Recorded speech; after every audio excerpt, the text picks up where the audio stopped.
Olá a todos, eu sou o professor Alex Bruno do Nascimento e hoje a gente vai falar sobre a teoria neoclássica, ou abordagem neoclássica, né, como alguns autores gostam de falar, gostam de chamar.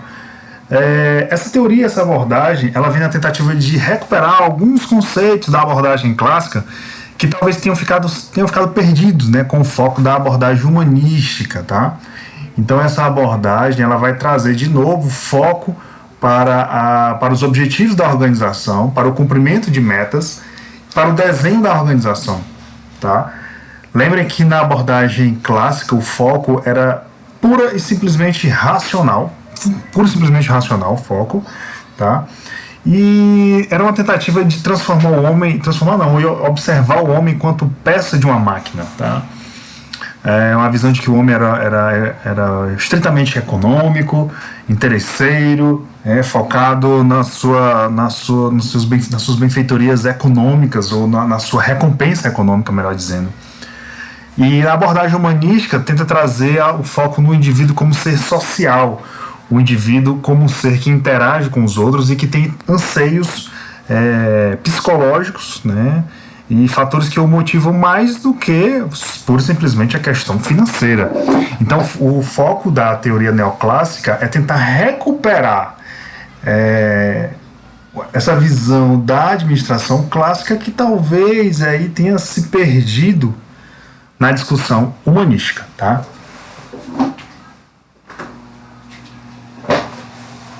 Vamos lá.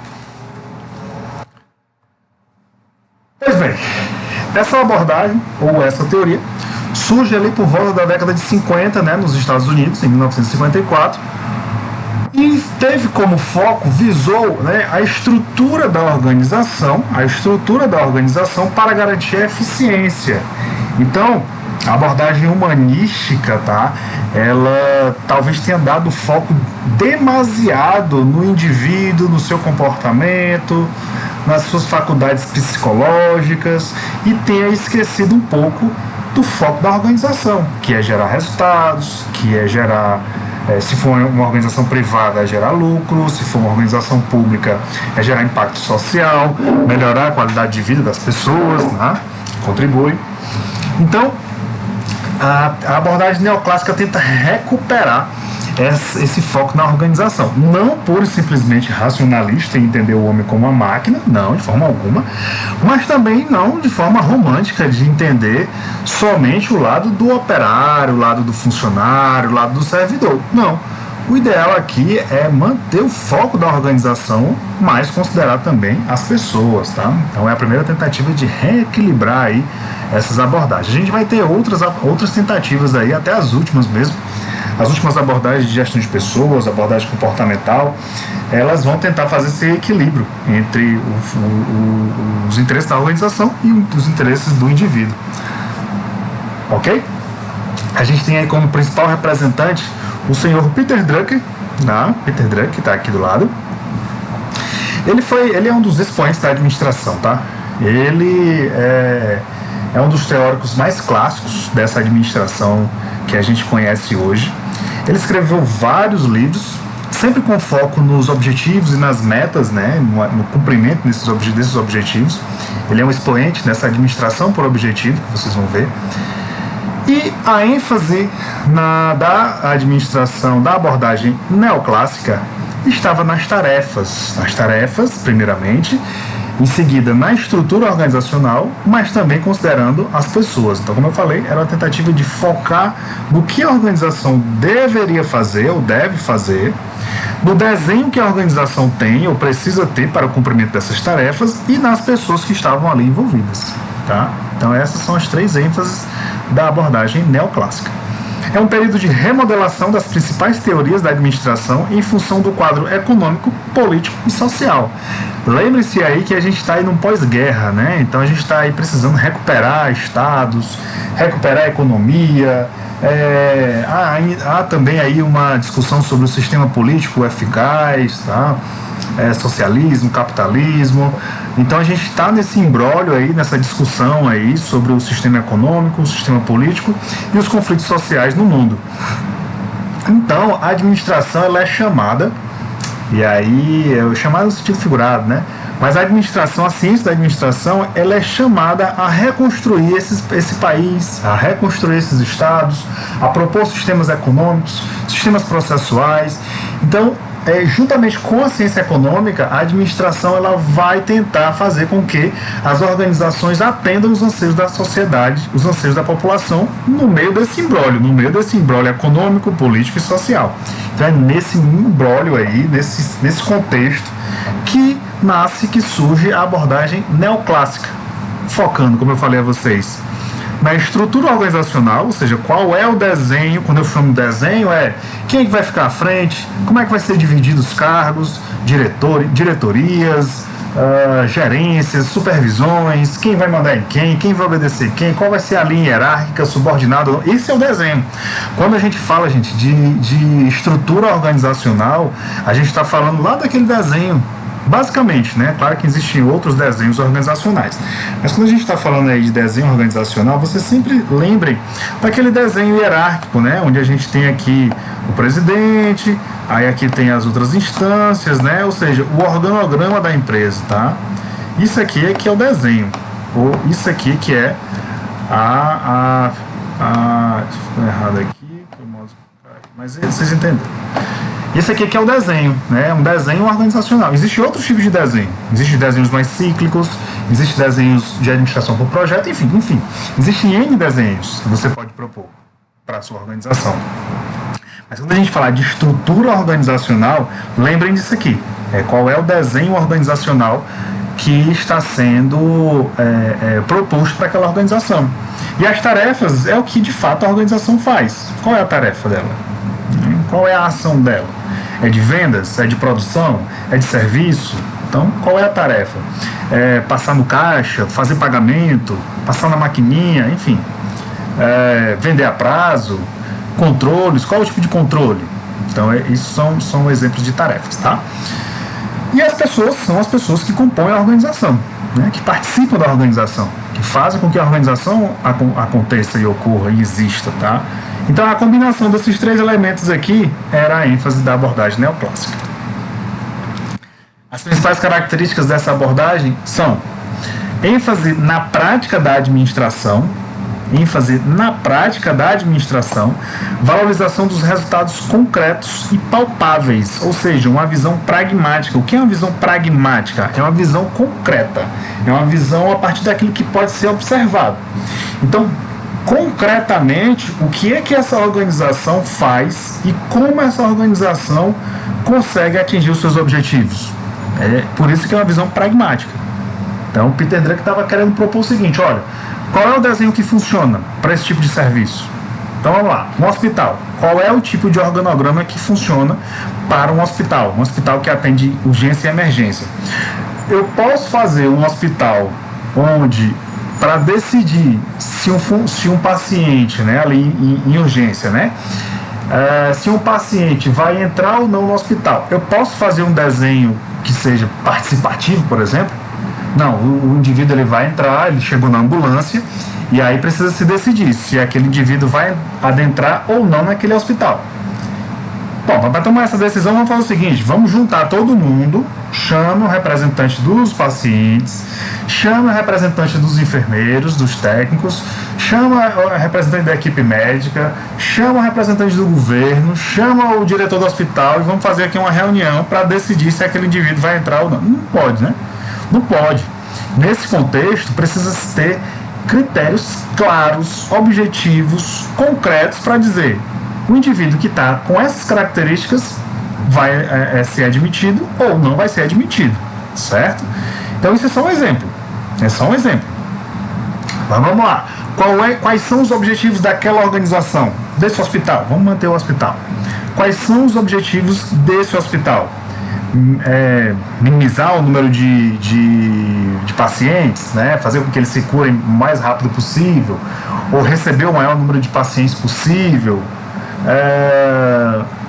minimizar o número, ou diminuir ou acabar com o número de pacientes de Covid, aumentar a capacidade de leitos, de UTI, enfim. Vamos ter aí N metas, N objetivos. Ponto 1. Ponto 2. Como a gente vai fazer isso? Como a gente vai alcançar esses resultados concretos? Beleza? reduzir o número de pacientes com Covid, faz isolamento, faz testes, faz separação da equipe para evitar o contágio. Enfim, essas são as ações. E aí no final se tem os resultados concretos. Ok? Se diminuiu ou não. Então era esse o foco da abordagem neoclássica, de focar nos resultados e resultados concretos e palpáveis, né? Focar em coisas que a gente consiga realmente mensurar e observar, ok? Por isso se tem uma reafirmação de alguns dos postulados clássicos, né? Como reação à teoria humanista, pois retoma os conceitos da teoria clássica, sobretudo os conceitos de supervisão, os conceitos de divisão de trabalho, de especialização das funções, tá? Ora, se eu precisava de resultados concretos, se eu precisava alcançar os objetivos da organização, eu precisava também recuperar lá da abordagem clássica as técnicas e as estratégias para se conseguir isso, né? Porque a abordagem humanística talvez tenha se perdido aí, tenha focado somente no indivíduo. Esse é o foco, não esqueçam disso. A ênfase nos princípios gerais da administração para todas as organizações, ou seja, planejar, organizar, dirigir e controlar. O PODC ou POCC, tá? Planejar, organizar, dirigir e controlar. Tá bom? A gente vai ver cada um deles logo depois. As principais características ainda: ênfase nos objetivos e nos resultados, como eu falei. Há um ecletismo nos conceitos, ou seja, não estavam fechados a proposições de outras teorias e outras abordagens que acabavam influenciando a abordagem clássica. Não vamos fechar, não, vamos abrir, vamos entender outras abordagens, outras teorias econômicas, o que o mundo está estudando, o que o mundo está observando, para que a gente possa fazer com que a organização cumpra e atinja seus objetivos. E quando eu digo organização, gente, lembre-se que isso é a organização de qualquer finalidade, seja ela empresarial, né, ou seja, uma finalidade privada, seja ela pública, finalidade pública. A gente precisava conhecer e entender como as organizações funcionavam ou ainda funcionam, né, para a gente entender como atingir esses objetivos. O foco são os resultados, o foco está nos resultados. Quais os resultados, quais as metas alcançáveis e como a gente pode mensurar isso. A gente tem aqui a abordagem da eficiência, que a gente vai ver detalhadamente o que é eficiência, e a gente tem a abordagem da eficácia. A gente vai ver cada uma delas, tá? Não vou antecipar. A administração é vista como uma técnica social. Interessante isso, é uma técnica social, pois consiste em orientar, dirigir, controlar e, antes disso, né, tem o planejar. Os esforços de um grupo de indivíduos para um objetivo comum. Fascinante isso, fascinante. A administração ela é uma técnica social. Por que é uma técnica social? Porque é uma forma de fazer com que um grupo social consiga atingir os objetivos, atingir objetivos comuns. E como fazer isso? Se não planejar, orientar, né, ou coordenar, organizar, dirigir, ou seja, e a gente vai ver cada uma dessas funções, tenham calma, dirigir e controlar, né? Então como é que esse indivíduo vai conseguir fazer com que um grupo social, com que um grupo de 150 pessoas consiga atingir o objetivo comum? Fascinante, fascinante, só com a administração, só com uma técnica social, uma técnica de gerência, uma técnica que faça com que indivíduos e organizações cumpram seus objetivos, tá?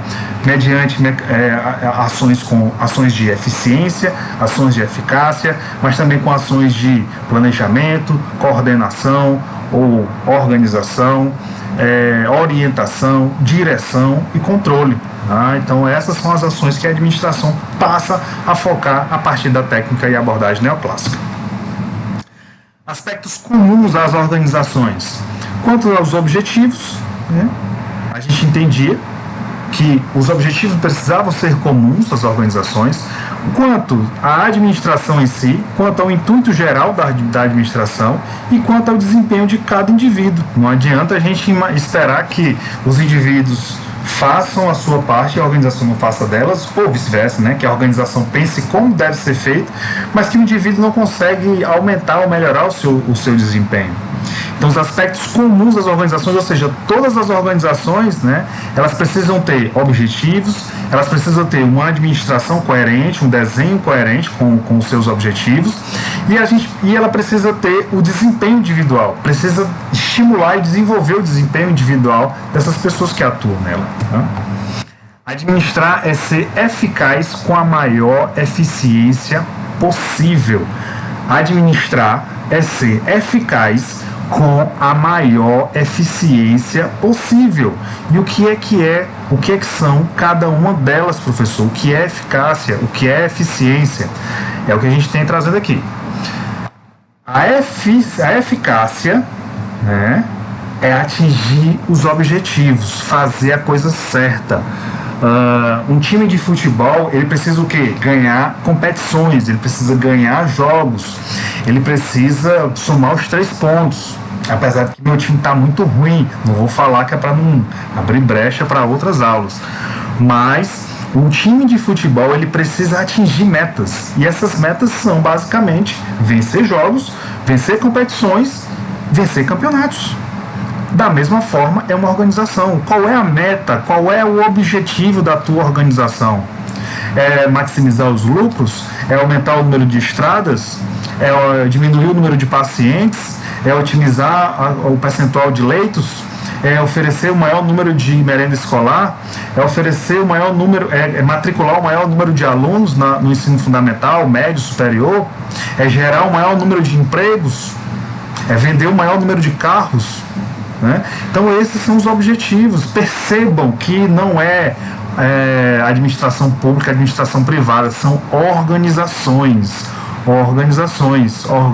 com finalidade pública, organizações com finalidades privadas, mas todas essas organizações têm objetivos. Até a organização pessoal sua tem objetivos. Quais são os seus objetivos fazendo esse curso? Por isso que a gente faz aquela dinâmica no início do curso perguntando: quais são suas metas?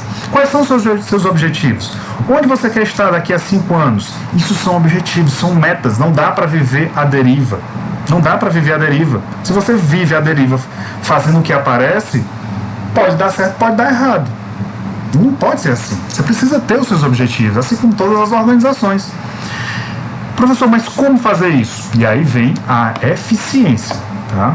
A eficiência é você conseguir atingir aquele objetivo, né, que você traçou aqui, com a economia de recursos, com o menor número de insumos possíveis.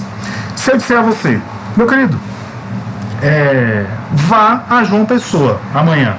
Então você sai aí da sua cidade, Congo, Sumé, Monteiro, Serra Branca, independente da cidade onde você esteja. Eu digo: vá a João Pessoa amanhã. Você vai ter como meta, como objetivo, ir a João Pessoa amanhã. Tudo bem. E se vire, né? Se vire. Não, se vire não. Eu vou dar a você uma quantia de R$100. R$100.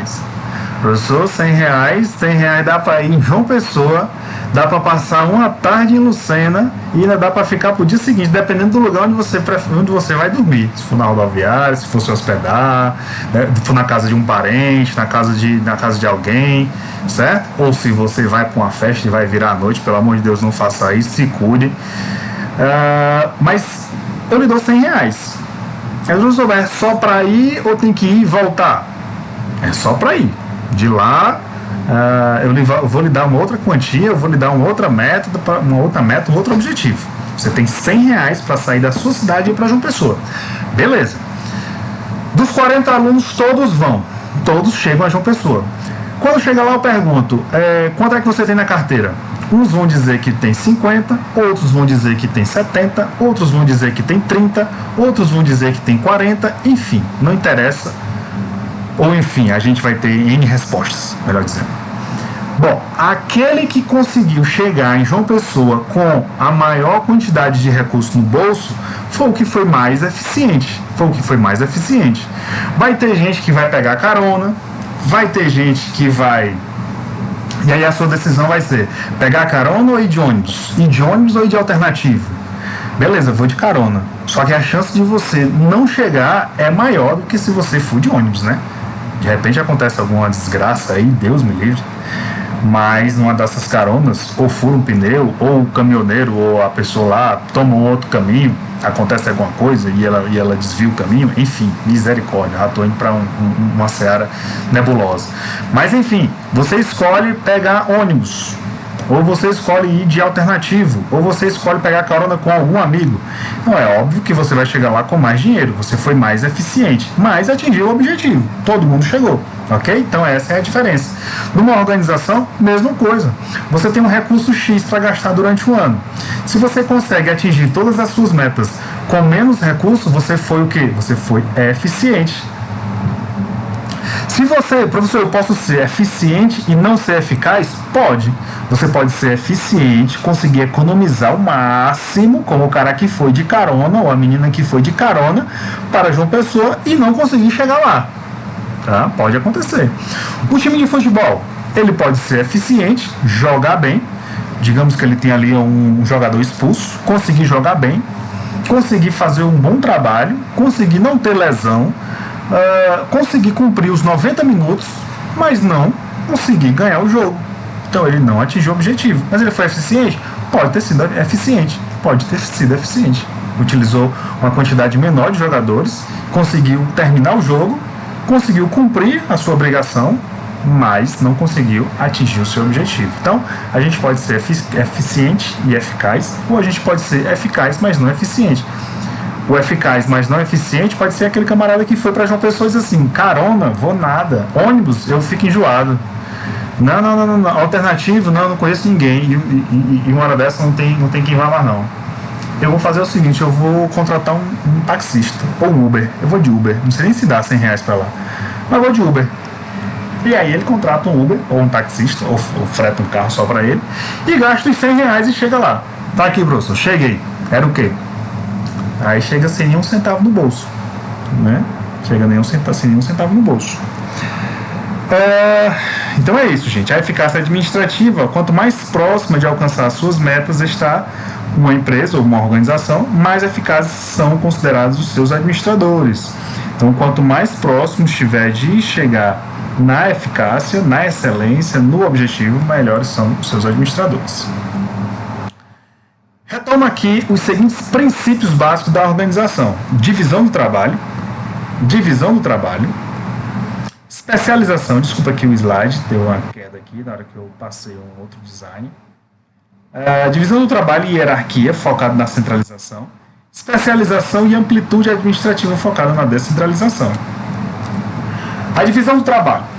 Decomposição dos trabalhos, desculpa o erro, em atividades menores. Tá? Então a gente tem lá uma atividade que era centralizada em todos, ou em pelo menos um, ou em um grupo pequeno, e a gente decompõe isso, redivide isso, distribui. Eu passo um trabalho para vocês e digo: olha, façam um artigo. Aí você diz: professor, pode ser em dupla? Você já está fazendo o quê? Dividindo os trabalhos, decompondo ali aquele trabalho em duas pessoas.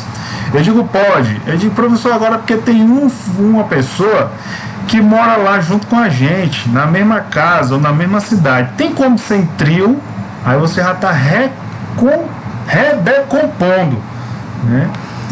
E aí, de repente, um trabalho desse se torna um seminário, aí vai 4, vai 5, o trabalho já está todo dividido, todo esfacelado. Certo? Mas essa é a lógica da divisão do trabalho. É você ter uma operação que era feita, aliás, várias operações que eram feitas só por um grupo de indivíduos, só por uma ou duas pessoas, e é redividida entre outras pessoas. A gente vai ter a produção dentro de um padrão de qualidade através da automação da atividade humana, baseada na decomposição das mesmas tarefas. O que é isso?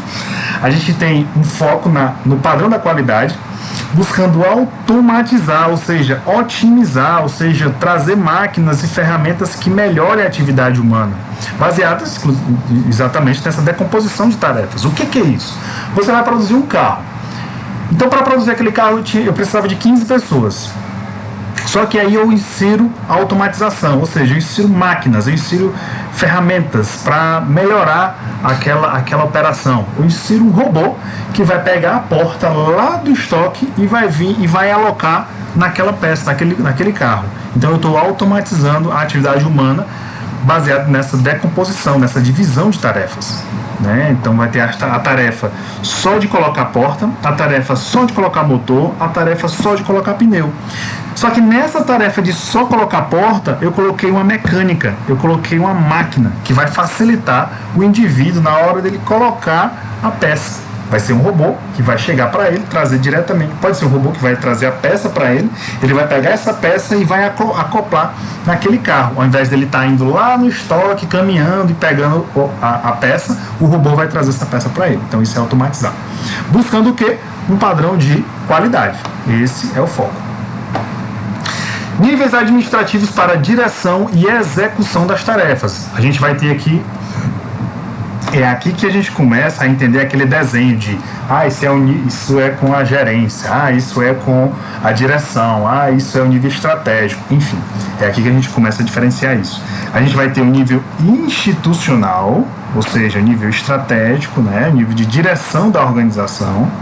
A gente vai ter um nível intermediário, que é o nível de gerentes, tá? E a gente vai ter o nível operacional, que é o nível dos supervisores, o nível dos executores da tarefa, né? A gente vai ter esse nível aqui operacional. Isso vai dar margem aí para o desenho da organização. O desenho, o organograma, aquele desenho que eu falei no início, tá? A gente tem a figura da especialização. O que é especialização do trabalho? Em decorrência da divisão do trabalho, o sujeito ele passa a ser cada vez mais especialista. Para produzir um guarda-roupa, vai ter um indivíduo que ele é especialista só em gaveta. Porque ele vai ter mais habilidade, ele vai ter mais competência e ele vai fazer aquilo com maior qualidade. Tá? Cada órgão e cargo, o cargo com funções e tarefas específicas. Cada órgão, né, o cargo, ele vai ter tarefas e funções específicas. Então, o departamento de montagem de guarda-roupa, ele vai ter ali aquele rapaz que ele tem um cargo só para trabalhar com gavetas. Essa é a especialização do trabalho. Máximo de simplicidade das tarefas para o aumento do rendimento das atividades. Então a gente volta lá àquela ideia de maximizar ou de especializar as tarefas para fazer com que ela seja cada vez melhor, cada vez mais ótima, né? Sendo errando aqui no português, mas vai cada vez mais ótima, né? Hierarquia. Divisão da organização em níveis hierárquicos, né? Então esse desenho da organização, a estrutura organizacional valorizava essa divisão. Tá? O departamento de marketing, o departamento de finanças, o departamento de gestão de pessoas, o departamento pessoal, né? Então esses departamentos são frutos dessa especialização, dessa divisão de papéis. Isso é recuperado para a administração por meio dessa teoria neoclássica. À medida que se sobe na escala hierárquica, aumenta o volume de autoridade. Então vocês vão ver aquele exemplo de organograma, que dá um pouquinho de trabalho para fazer, mas vocês vão ver que quanto maior o nível hierárquico, maior a autoridade. Como acontece hoje, né? A gente tem aí o nível numa organização pública vai ter os servidores, todos são servidores, mas a gente vai ter a figura aí dos operadores, dos técnicos, dos supervisores, dos cargos comissionados, né, que é o pessoal que ocupa aqueles cargos de liderança, né, e tudo isso. Características da autoridade. É uma autoridade alocada em posições da organização e não em pessoas. Então a autoridade é do cargo e não da pessoa, tá bom? A autoridade ela é aceita pelos subordinados. Isso aqui ela pode ser aceita ou não, tá? Depende da forma de liderança que o indivíduo tem, mas naturalmente ela vai ser aceita pelos subordinados. E a gente vai ter a divisão do poder em camadas. A gente vai ter uma camada de supervisores, uma camada de gerentes, uma camada de diretores. Então essa autoridade ela é dividida em camadas, né? E cada camada dessa exerce um tipo de autoridade ou um nível de abrangência de autoridade. A gente tem o supervisor, tem o ocupante do cargo e tem o subordinado.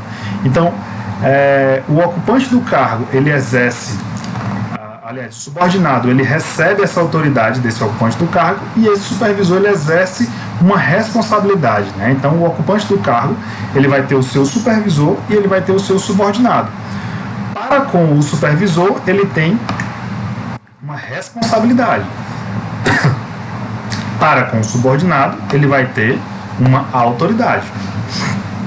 E esse desenho, pessoal, essa divisão aqui, ela vai se encaixar em todo o desenho da organização.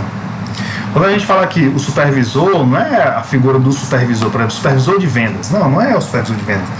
É que qualquer cargo vai ter acima alguém que está fiscalizando e observando o seu trabalho. E para com essa figura eu tenho certa responsabilidade, eu tenho que prestar contas para essa figura aqui. E eu também vou ter subordinados, eu vou ter pessoas que vão estar sobre a minha autoridade. E para com essas pessoas aqui, eu exerço a minha liderança. A minha liderança.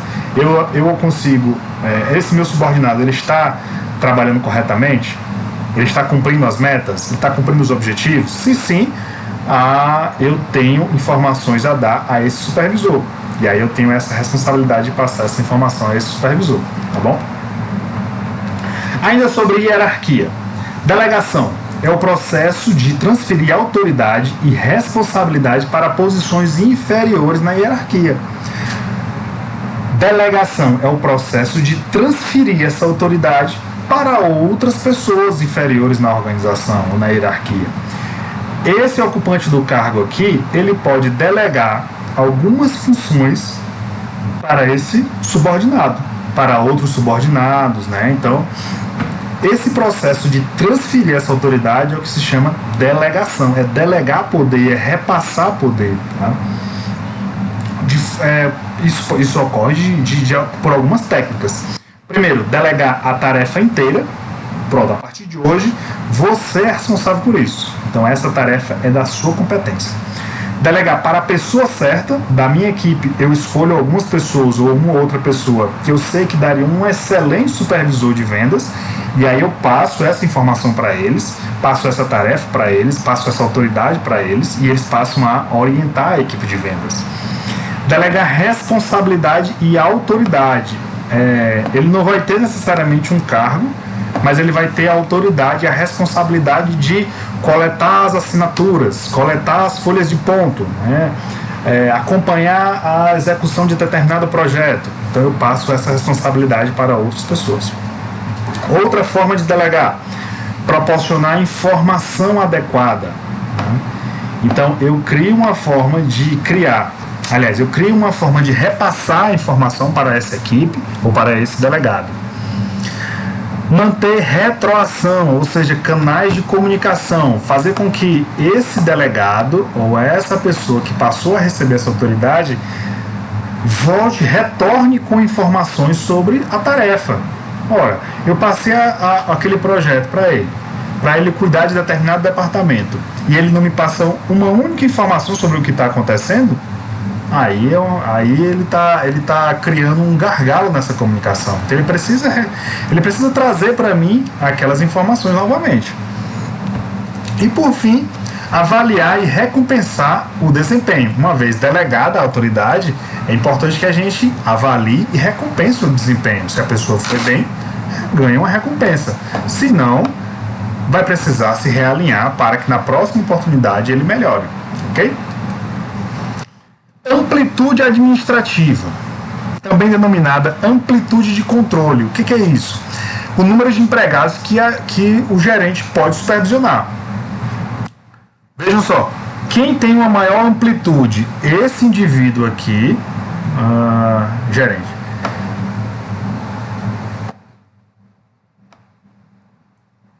Esse gerente aqui,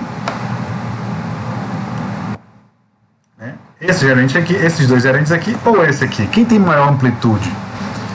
Amplitude é o número de empregados que o gerente pode supervisionar. Quantos empregados ele pode supervisionar aqui? Diretamente. Lembre-se do princípio da unidade de comando.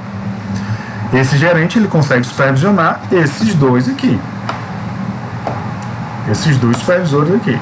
Desculpa, eu não consegui fazer o S.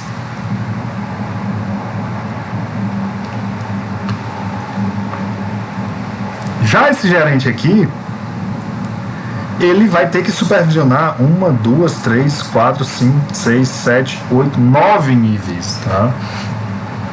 Ele tem menos níveis hierárquicos, sim, mas ele tem um maior número de pessoas ali subordinadas a ele.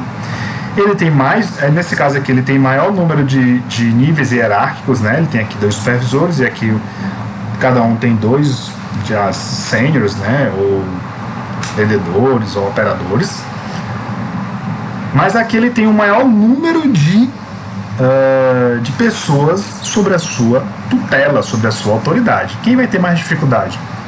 Dependendo do sistema, dependendo do serviço, esse indivíduo aqui ele pode ter mais dificuldade de gerenciar toda essa equipe. Centralização e descentralização. E aí, professor, o que é que a gente faz? A gente centraliza aqui num gerente ou a gente cria níveis hierárquicos de controle ou de gerência? A gente descentraliza ou a gente centraliza? Vamos lá. Tudo vai depender, gente. Tudo vai depender.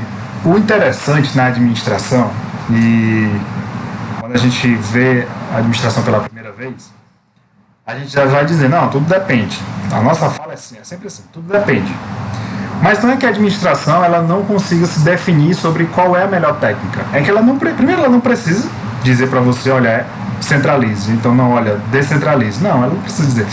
Ela só nos dá as ferramentas, ela nos dá as bases, as diretrizes, as teorias, as técnicas, e aí cabe a você, no exercício da sua função, decidir se aquela tarefa ela vai ser centralizada ou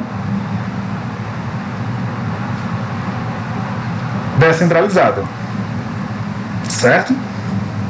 Se ela vai ser centralizada, quais são as vantagens? As decisões são tomadas por administradores com visão global da empresa ou da organização. Os tomadores de decisão no topo são melhor treinados e preparados do que os que estão no nível mais baixo da organização. E aí, por isso acontecer, os tomadores de decisões tendem a tomar melhores decisões, porque eles conhecem mais a empresa. Ele sabe qual é a visão global da empresa, ele conhece as estratégias da empresa e as diretrizes principais da empresa, ou da organização como um todo. Tá? As decisões tendem a ser mais consistentes, por quê?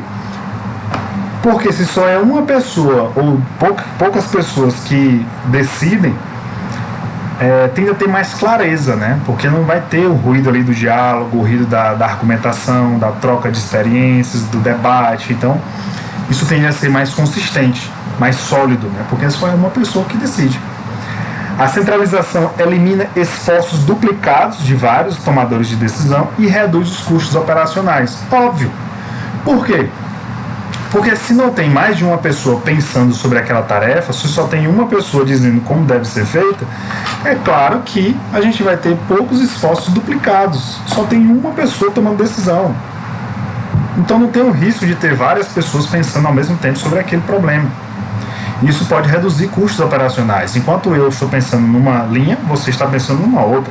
Enquanto eu estou aqui pensando só na questão financeira, você está pensando aí no marketing ou na gestão de pessoas.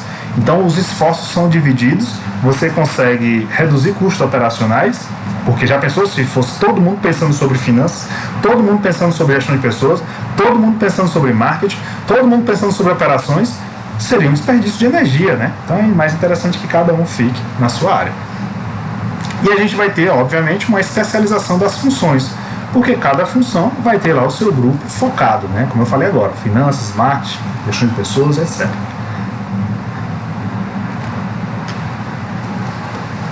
Desvantagens da centralização.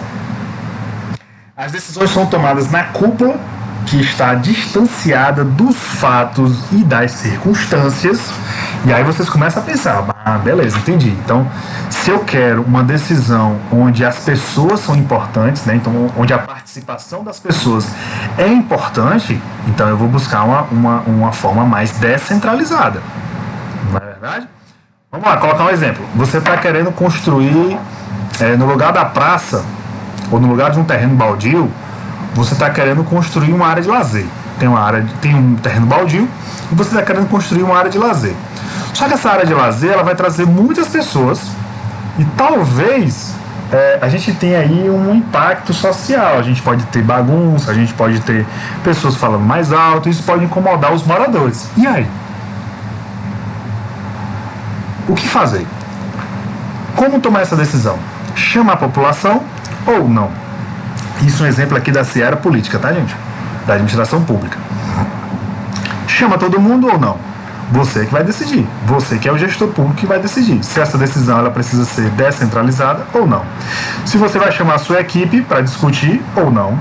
Se você acha que a sua equipe tem experiência para conversar sobre aquele problema, que já morou ali, ou já conhece os moradores dali, ou entende quais são os impactos sociais, ambientais daquela obra, aí você vai pensar e vai decidir se é interessante chamar ou não.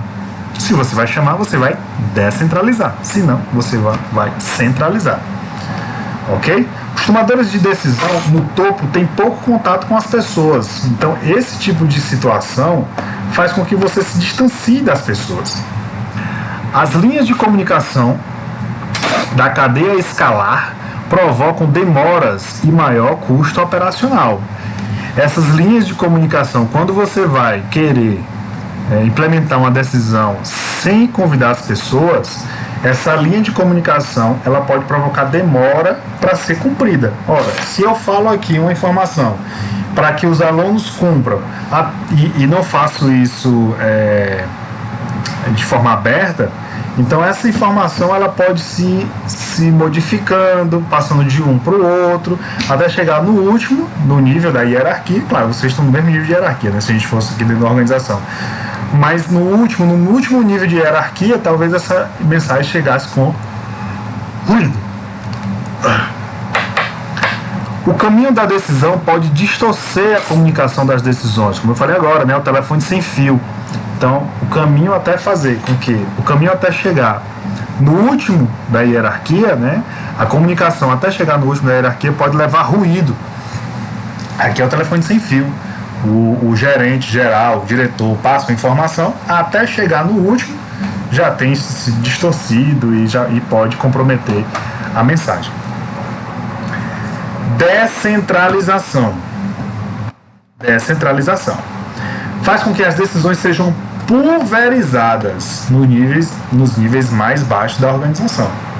Características: maior número de decisões em níveis mais baixos da hierarquia. Óbvio, se a gente tem uma descentralização, significa que os outros níveis da hierarquia estão tomando decisões e estão fazendo com que a organização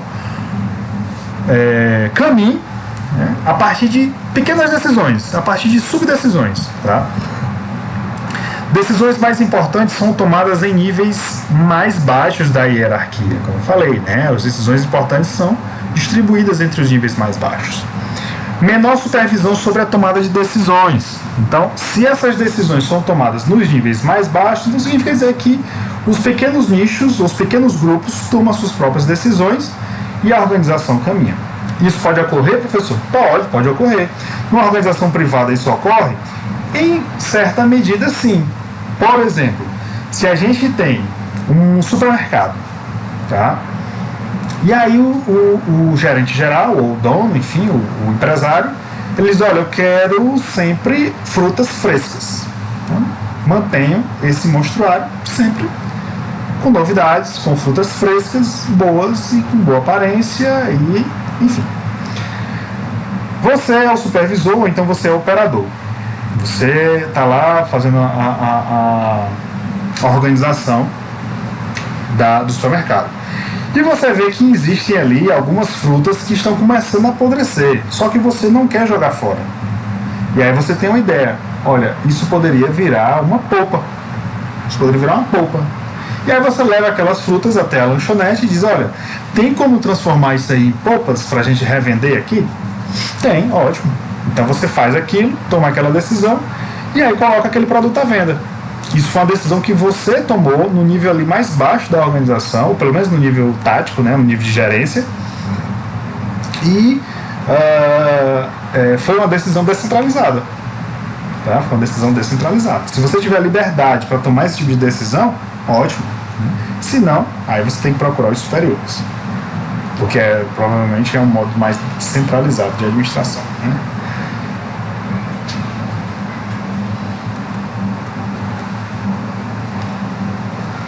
menor supervisão sobre as tomadas de decisões. Então, se esse tipo de decisão é tomada em níveis mais baixos, né, de supervisão, de gerência, então não precisa estar ali em cima, olhando, verificando, para saber se o indivíduo está tomando a decisão correta. Já foi passada e qual é a diretriz da empresa e todo mundo deve acompanhar. A adoção da descentralização depende da circunstância. Se é uma circunstância que cabe a descentralização, você pode distribuir, como eu falei, descentralize. Se não, centralize. Vantagens da descentralização: proximidade do ponto onde se deve tomar as decisões, ou seja, as pessoas que estão ali no front, né, na organização da prateleira, no contato com o público, eles têm mais condições de conhecer as necessidades daquela organização, certo? Aumento da eficiência e motivação, que as pessoas se sentem parte da organização. Se elas pensam, se elas veem, se elas sentem que elas podem decidir, que elas podem tomar pequenas decisões, elas ficam mais motivadas a melhorar, mais motivadas a agir. Melhoria da qualidade das decisões de níveis superiores. Por quê? Porque essas decisões pequenas, elas vão voltando. E aí do nível operacional passa para o nível de supervisão, passa para o nível de gerência até chegar nos níveis estratégicos. E isso fomenta melhores decisões. E é importante você, enquanto gestor público, ouvir as bases, ouvir as lideranças locais, ouvir o chefe de setor, o chefe de departamento, ouvir a pessoa que está lá no front na UBS, conversando com as pessoas, a enfermeira, o médico, o técnico, a recepcionista ou o recepcionista, que estão ali no front conversando com as pessoas. Escutem essas pessoas, porque isso vai te dar mais embasamento para futuras decisões e fazer com que a tua organização atinja melhor e com mais eficiência e eficácia os objetivos, ok? Rapidez na tomada de decisões, e aí ela é mais rápida porque o sujeito que está ali no front, ele pode tomar decisões, ele vai tomar decisões na hora, de forma imediata e mais rápida, por isso que as decisões são tomadas de forma, por isso que há uma maior rapidez nas tomadas de decisões no modelo descentralizado. Permite a formação de executivos locais. Permite a... Como é que apaga isso? Vamos descobrir. Permite a formação de lideranças locais, executivos locais, né, ou regionais. Porque isso dá poder às pessoas têm o poder, e as pessoas praticam e exercem essa autoridade, por isso que elas acabam se desenvolvendo e se tornando futuramente executivos locais ou líderes locais, tá bom? Desvantagens: falta de uniformidade nas decisões, porque se ela é pulverizada, o indivíduo ele pode tomar diferentes decisões, né? A depender do nível, a depender da ocasião. Então essas decisões podem levar para esse caminho, outras podem levar para outro caminho, essa pode vir para cá, essa vem para cá. E ao final, né? Essas decisões podem se distorcer. Bom, isso é uma desvantagem. Por isso que é interessante se pensar se vale a pena descentralizar ou não. Insuficiente aproveitamento dos especialistas. Por quê? Se a gente tem uma descentralização, esses especialistas eles precisam tomar decisões imediatas, né? E ele vai deixar de lado um pouco a sua super especialização para passar a pensar mais, para passar a refletir mais. Então, ao invés dele estar ali só colocando gaveta, só montando gaveta, ele vai ter que estar se preocupando com outras decisões. Qual vai ser o guarda-roupa, qual vai ser a cor, em quanto tempo vai ser feito. Então isso vai ter uma perda de aproveitamento. Então você sempre vai perder uma coisa para ganhar outra, né? Ou ganhar uma coisa, ou para ganhar uma coisa tem que perder outra. Falta de equipe apropriada no campo das atividades. Como não vai ter uma super especialização, essa equipe ela pode se dispersar, né, em suas funcionalidades. Gente, vamos lá. Funções básicas do administrador e o processo administrativo. Aqui é um clássico, né? Aqui é um clássico, vocês precisam lembrar e vocês vão ver e rever essas funções aí várias vezes durante o curso e durante todas as disciplinas de administração, praticamente todas. Vocês vão ver essas funções: planejar, né, como eu falei no início, planejar, organizar, dirigir e controlar. Aqui alguns utilizam coordenar, tá? Por isso chama POCC, mas é a mesma coisa. Planejar, formular objetivos, traçar metas, escolher os meios, né, que a gente vai alcançar. Organizar, modelar o trabalho, alocar os recursos, ou seja, dividir os recursos, quem vai fazer o quê, coordenar as atividades, distribuir essas atividades. Então, isso é organizar, coordenar essas atividades, mas é as atividades que vocês vão executar, ainda não é de fato a execução. Direção, designar pessoas, dirigir os esforços, motivar, liderar, se comunicar, incentivar, conversar, enfim, aqui é a parte da execução. Você vai dirigir as pessoas, fazer com que a tarefa seja feita. Controlar, monitorar os resultados, fazer com que esses resultados não se desviem das metas, tá? Acompanhar essas atividades, fazer pequenos ajustes para que essa atividade, essa ação, ela ocorra, tá bom? Então, esse PODC ou POCC são as 4 funções básicas da administração. Cai muito em concurso isso aqui. Então, nós vamos ter os recursos, né? Vamos ter pessoas, dinheiro, materiais, recursos tecnológicos, informação e tal. Os recursos que vão entrar dentro da organização, matéria-prima, enfim. Aqui a gente vai planejar, organizar, dirigir e controlar. Aqui é onde a organização de fato vai acontecer, né? Aqui é onde a organização de fato vai acontecer. E nós vamos ter os resultados. Os resultados. Que resultados são esses? Né? Que resultados são esses? São os resultados fruto dessa operação. Fruto dessa operação aqui. Você coloca recursos, ou seja, você contrata pessoas, você aloca dinheiro, você, né, coloca recursos lá, faz empréstimos, você compra matéria-prima, compra resma de papel, compra computadores, enfim. Você aloca recursos tecnológicos, ou seja, os equipamentos e os softwares que você vai utilizar para transformar esses materiais em resultados. E você insere informação. Qual é o melhor método, qual é a melhor forma, e o que você quer, quais são os seus interesses, né? E aí você parte para a execução, parte para a prática.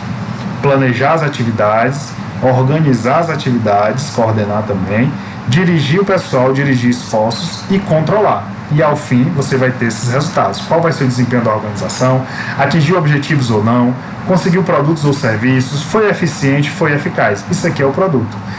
Depois daqui, você vai pegar as informações que saíram, retornar para cá como informação e novamente planejar, organizar, dirigir e controlar.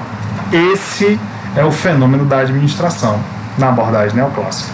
Conseguir pegar recursos por meio da transformação, alocar e conseguir gerar resultados.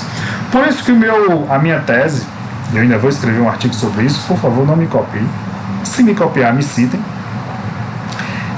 Que o objeto e o objetivo da administração nada mais é do que alocar recursos. Alocar recursos. O objeto da administração é alocação de recursos. Ela pega esses recursos, então como ela faz isso? Isso aqui é onde mora a administração. Isso aqui é onde mora a administração. Ela vai alocar recursos. Se ela vai atingir os resultados ou não, enfim, paciência, né? Pode acontecer resultados positivos ou negativos, mas não deixa de ser resultados. Mas basicamente a administração é alocar recursos, ok? Então nós vamos ter aí no planejamento definição de missão, formular objetivos, traçar atividades, reprogramar. Na organização, dividir trabalho, quem vai fazer o quê, designar atividades, agrupar essas atividades em órgãos, em cargos, né? Aqui você vai fazer o desenho, né? O organograma. Alocar recursos, que aqui para mim é o objeto da administração, a alocação de recursos. E a definição de autoridades e responsabilidades, ou seja, aqui você está dividindo, reorganizando, alocando recursos para fazer com que esses objetivos sejam alcançados. Mas, pois bem, vamos para a prática, né? Não adianta a gente só ter as ferramentas, só saber para onde vai, nem quem vai fazer o quê. A gente precisa entrar no mar, né? Não adianta ter o navio e ter o mapa. A gente precisa começar a navegar.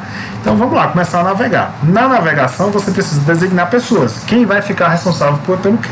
Quem vai ficar responsável pelo leme? Quem vai ficar responsável pela comida? Quem vai ficar responsável pelo carvão, né? Se for um navio a lenha, né? Quem vai ficar responsável pelo quê? Coordenar os esforços e dizer, olha, você vai para lá e você vai para cá. Comunicar. Estabelecer uma comunicação entre todos, tá? Motivar e liderar a equipe e orientar. Faça isso, faça aquilo e vamos para frente. Se eu estabeleço uma meta de sair do Brasil até a Europa de navio, as pessoas precisam estar motivadas. E as pessoas precisam ser lideradas e orientadas, tá bom? Controlar, definir os padrões, monitorar o desempenho. Opa, eu peguei aqui essa rota, mas essa rota aqui tá me fazendo gastar muito combustível. Então eu vou realinhar essa meta aqui e vou partir para um outro caminho. Avaliar o desempenho, saber se está sendo correta, e ação corretiva, mudar a rota ou mudar a estratégia. Certo? Esse aqui são as 4 funções da administração. Aqui ele fala de forma mais pormenorizada, né? O planejamento. Define onde se quer chegar, estabelece objetivos, desdobra esses objetivos. A abrangência desse planejamento ele pode ser estratégica, tática ou operacional. Vou falar mais à frente. Mas esse planejamento determina quais os objetivos que devem ser atingidos e como se deve alcançá-los. Se você não tem um planejamento de vida, ou se a sua organização não tem um planejamento, ela está à deriva. Ela não sabe para onde ela quer chegar. Isso é ruim. Isso é ruim. Porque você não sabe quais os meios você vai utilizar, você não sabe quem são as pessoas que você pode contar, você não sabe o que vai fazer, você simplesmente está vivendo. Deixa a vida me levar, a vida leva eu. Não deixa a vida lhe levar, nem muito menos que a vida leve você, tá? Estabeleça metas e objetivos, não fique à deriva, não fique à deriva. Não cumprir o objetivo é normal, isso acontece no planejamento. Agora, não ter objetivo é coisa de vagabundo. Peguei pesado agora, né? Mas vagabundo pode ser o vagabundo da pessoa e pode ser vagabundo da empresa, né? Uma empresa vagabunda que não tem objetivo nem meta, ela não sabe para onde ela vai chegar, para onde ela está indo. Então, qualquer esforço é válido, né? Não sabe para onde está indo. Essa abrangência do planejamento ela pode ser estratégica, de longo prazo, pode ser tática, né, no departamento, no setor, de médio prazo, e ela pode ser operacional, pela execução das tarefas, para a execução das tarefas, né, no curto prazo. Mas sempre tem que ter esses 3 níveis. Desdobramentos do planejamento. Em uma maior amplitude, a gente tem os objetivos organizacionais, a política da organização. Qual é a política da organização? Qual é a política da organização? Baseada em quê? Em compromissos éticos? Em eficiência? Qual é a política da organização? Em respeito ao cidadão? Em respeito ao funcionário? Tudo isso deve ser estabelecido aqui na política da empresa. A diretriz. Para onde a gente vai? Qual é o nosso foco? O que a gente quer? Então essa é a diretriz. Já pensou? Um navio sem diretriz? Não tem como. Metas. Quais são os alvos, as metas de curto prazo que a gente quer atingir? Quanto a gente quer produzir no curto prazo? Quantas crianças a gente quer atender? Então isso aqui precisa se estabelecer logo de imediato. De pronto, qualquer organização precisa ter isso. Programas. Quais as ações e atividades a gente vai fazer para que essas metas sejam cumpridas? Quais os procedimentos operacionais de fato que a gente vai implementar para que a gente consiga atingir as metas e consiga chegar na política da organização e atingir os objetivos da organização? Quais os métodos, quais as formas, quais as regras, os procedimentos e as normas que a gente tem ao nosso dispor, tá bom? Então vejam, quanto maior a amplitude, quanto maior a amplitude do interesse, da função, do planejamento, né, menor também o detalhamento, né? Então, qual é o objetivo da organização? Ser referência na área. Então, não tem um detalhamento. Como é que é ser referência na área de educação superior na nossa região? Não precisa ter esse detalhamento nesse nível de planejamento. Agora, aqui sim, né? Qual é a norma que a gente vai utilizar para atingir o objetivo? né? Digamos aqui que a gente tem uma meta, falando agora de instituição de educação, universidade, a gente tem uma meta de aumentar em 20% o número de bolsistas de iniciação científica, né? Bolsistas de pesquisa. Então, quais as normas a gente vai colocar?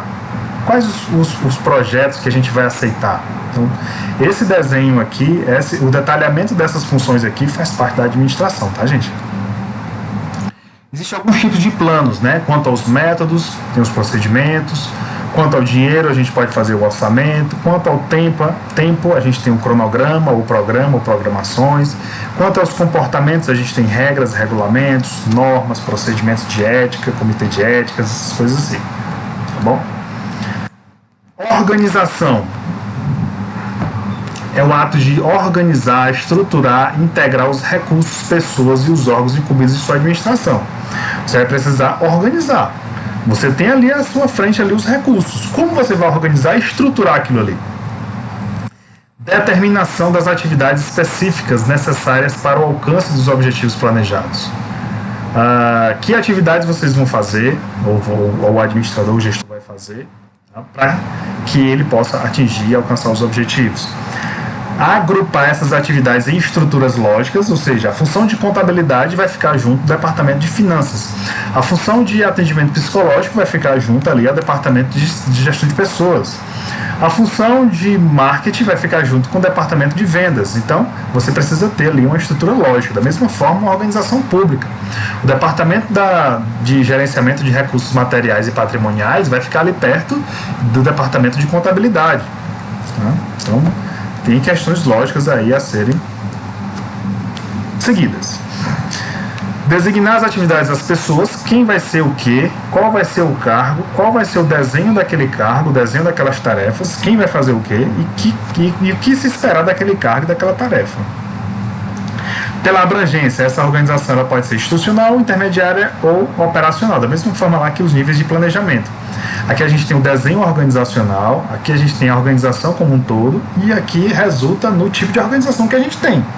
Se é a organização mais horizontal, mais vertical, isso vai depender do tipo de organização que você definiu aqui no desenho organizacional. O nível intermediário, qual vai ser, quantos departamentos ou quantas diretorias, quantas gerências vão ter? Cada departamento isoladamente, né, sinalizar cada um, e qual tipo de departamentalização você criou. Isso aqui a gente vai ver lá na frente em administração estratégica. Mas que tipo e que estratégias você utilizou para departamentalizar, ou seja, para dividir? Por exemplo, na UFCG, a gente divide os departamentos em pró-reitorias. Então tem a pró-reitoria de pesquisa, a pró-reitoria de ensino, a pró-reitoria de extensão, a pró-reitoria administrativa. Então esse é o desenho da organização, chamado UFCG. Nível operacional, quais serão os cargos e as tarefas, o que analisar, né, cada tarefa, cada cargo, cada operação, e descrever esses cargos. Tá? Isso é uma atividade importantíssima para se conhecer a organização que a gente quer. Direção, nós temos é uma forma de dinamizar a empresa ou a organização, está relacionada com a atuação sobre os recursos humanos na empresa, na organização, e tem como abrangência o nível global, departamental e operacional. No nível global é o nível mais estratégico, no nível departamental, né, a gente tem o nível tático, e no nível operacional a gente tem planejamento operacional. Você vai colocar em prática, dinamizar, fazer acontecer. Você tem os recursos, você já organizou, você já dividiu papéis, você já desenhou cargos, agora é colocar a mão na massa e fazer. Ora, se você separou todos os ingredientes para fazer um bolo, já separou, já sabe o que vai fazer o quê, já sabe quem vai atuar, e aí você não faz o bolo? Não, agora é hora de fazer. Feito o bolo, feito o serviço, feito o produto, implementada a organização, independente de qual finalidade seja, é hora de controlar. Não tem como. Não tem como simplesmente deixar que a organização flua, deixar que a organização exista sem o seu controle. Não tem como. E controlar é acompanhar resultados. Você vai ver aí N abordagens teóricas, discussões, mas controlar é acompanhar resultados. Acompanhar a execução, acompanhar o que foi feito, o que está sendo feito. E na organização pública a gente tem ainda uma figura do controle social, que são as pessoas fazendo controle da organização. Ora, se eu sou cidadão, se o meu dinheiro está sendo empregado ali, Se está sendo construída uma creche e aquela creche está superfaturada ou aquela creche está demorando 20 anos para ser construída, eu preciso controlar, eu preciso denunciar, eu preciso ter mecanismo para fazer com que a lei seja cumprida e o meu dinheiro seja bem empregado. Isso é controle social. Tá? Isso é controle social. Numa organização, você, enquanto gestor público, você faz o controle da execução, aí você vai, implementa a ação e chama os responsáveis. E aí, meu querido, como é que foi a implementação dessa ação? Você ia construir o quê? Uma creche, mas só que faz 10 anos que você está nesse negócio aí e ainda não saiu. Como é que pode? O que aconteceu? Então, isso é controlar, isso é acompanhar. Tá? Controle como uma função administrativa, depende dos processos anteriores. Tem como função assegurar que o planejamento organizado e dirigido está sendo executado. Crítica à teoria neoclássica. Uma ênfase no processo administrativo. Então, por mais que a a abordagem neoclássica tenha tentado reequilibrar as funções administrativas, a administração clássica com a humanística, ela deu uma ênfase demasiada no processo administrativo. Eu percebo que a aula toda de hoje, eu falei muito pouco do indivíduo, né? Por mais que eles tenham tentado reequilibrar a abordagem humanística com a abordagem clássica, mas vocês não viram eu falar tanto da parte do indivíduo, do comportamento. Eu falei dessas dimensões muito pouco. Uma ou outra que eu falei de motivação, né? Uma outra parte que eu falei ali de liderança, mas muito pouco. Por quê? Porque o foco estava no desenho da organização, o foco estava no processo administrativo, no fazer cumprir a meta, que é importante, mas também é uma parte a ser criticada.